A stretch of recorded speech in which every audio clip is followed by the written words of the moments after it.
আমরা কি সুন্দরবন চলে আসলাম? ও পড়ে যেতে প্রচুর ধুলো, মানে চোখ মেলে রাখা যাচ্ছে না।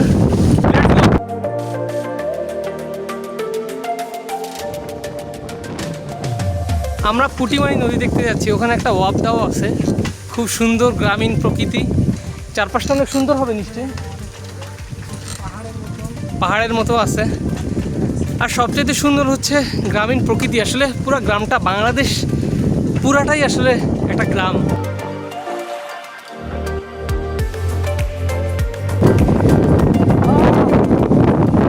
ঘুমায় গেলে হবে না, অনেক জায়গায় যাইতে হবে।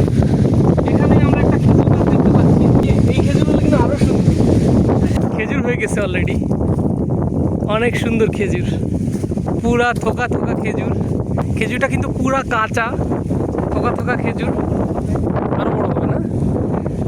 এখন আমরা না বলে ছিড়বো না খেজুর, গাছ। এটা একটা ঘেরের মধ্যে আর কি প্রচুর পরিমাণে খেজুর গাছ, দুই পাশে, এই পাশেও প্রচুর খেজুর গাছ আছে। ঠিক আছে, চলো আমরা যাই, বেরিয়ে যাই। পুরা বাগেরহাট শহরটাই হচ্ছে একটা গ্রামের মতো, চারপাশে শুধু সবুজ আর সবুজ। মনে হচ্ছে সেলিব্রিটিদের যেরকম লাল গালিচা বিছিয়ে সংবর্ধনা দেওয়া হয়, আমাদেরকে দেওয়া হচ্ছে সবুজ গালিচা, দুই পাশে সবুজ গাছ, নাম না জানা অনেক গাছ। সাইকেল মনে হচ্ছে যাচ্ছে না সামনে, এত বাতাস। হ্যাঁ, উড়ে যাবো।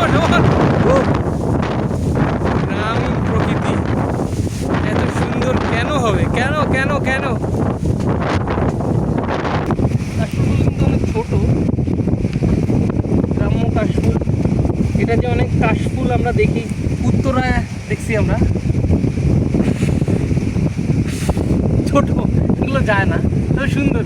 মেয়েদের খোপায় যদি গুজে দেওয়া যায় অনেক সুন্দর লাগবে। হা হা হা, আমরা কি সুন্দরবন চলে আসলাম?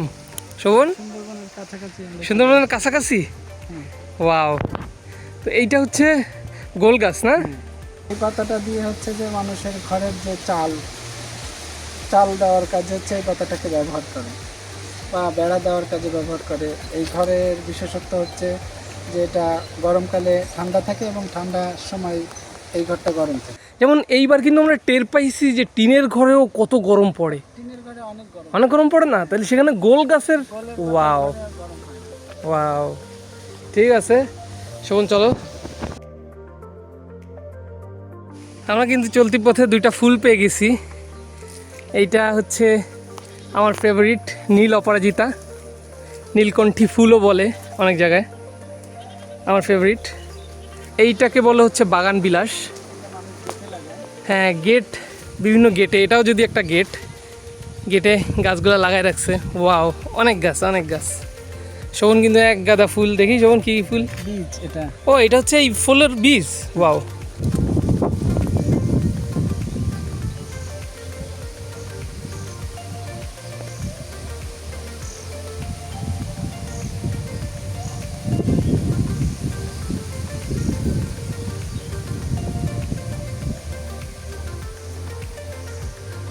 হচ্ছে বৃষ্টি হবে, যে ওয়েদারের অবস্থা আপনারাই দেখেন, চারপাশ কিন্তু পুরো অন্ধকার হয়ে আসছে। আমরা বের হয়েছিলাম বিকালের দিকে, এখন কিন্তু বিকাল বেশি একটা বাজে নাই, 4:30 5টার মতো বাজে, কিন্তু দেখে মনে হচ্ছে সন্ধ্যা হয়ে গেছে। আমার সাথে আজকে আছে হচ্ছে আমার বাল্যবন্ধু শোভন। হাই শোভন, কেমন লাগতেছে আজকের ওয়েদারটা? কেমন লাগতেছে? ওয়েদারটা অনেক সুন্দর, গত কয়েকদিনের তুলনায় কিন্তু মানে কোনো গরমই নেই, বাতাসটা অনেক ঠান্ডা আছে, বাতাসটাও ঠান্ডা আছে। আমাদের নদীর পানি এখনো পুরোপুরি লবণ হয়ে পারেনি। এটা হচ্ছে কি নদী? এটা হচ্ছে পুটিমারি নদী। এইটা হচ্ছে কি গাছ? কোনো ওষুধি গাছ মনে হচ্ছে, নাম কি এটা? এটা আমাদের গ্রাম্য ভাষায় আউন গাছ। আচ্ছা আচ্ছা আচ্ছা, ফল। এটা তো মামা কলার মতো ফল। যে একটা আবহাওয়া আজকে, আমার তো মনে হচ্ছে এখানেই একটা বিছনা পেতে ঘুমায় যাই। একটা কবিতা আছে না, দুই ধার উঁচু তার, ঢালু তার পাড়ি, তো ঢালুর, হ্যাঁ চিকচিক কিন্তু বালি করতেছে ওখানে, কিন্তু চিকচিক করা বালি হালকা দেখা যাচ্ছে, কোথাও কাদা নাই। কোথাও কাদা নেই মানে প্রচুর কাদা, কি বলে? No, আমরা যেখানে হেঁটে যাচ্ছি এখানে তো পানি আছে। এটা তো ভালো, কিন্তু ওখানে তো কাদা। সুন্দর একটা বাতাস, মেঠো পথ, ছেলে মেয়ে, এই তো সুখের সংসার। একটা সুন্দর গ্রামীণ পরিবেশের যে একটা উপমা, এই ফ্রেমটা দেখে অনেক কবি সাহিত্যিক সুন্দর সুন্দর সাহিত্য রচনা করে ফেলতে পারে। আমরা গ্রামীণ প্রকৃতি নিয়ে পেইন্টারদের অনেক ছবি দেখি, এটা ঠিক তেমনই একটা ফ্রেম। আপনার মন ভালো হবেই হবে। এক পাশে সুন্দর ধান ক্ষেত, যদিও ধান নাই, এখন বাচ্চারা এখানে ক্রিকেট খেলে। চারপাশে মাটির রাস্তা, ও বাতাসে আমার উড়ায় নিয়ে যাচ্ছে।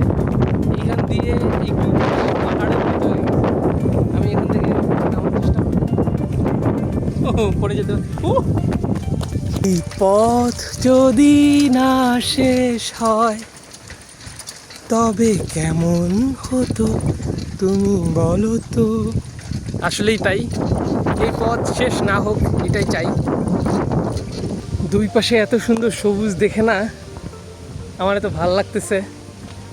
ওই যে আমার বন্ধু শোভনটা দাঁড় করায় রাখছে এখানে, তুই দাঁড়ায় থাক, আমি একটু ভিডিও করে নিই। আবহাওয়াটা অনেক কুল। এই যে আমার নীলপঙ্খিরাজ। আমরা আবার রওনা দিব। শোভন চল।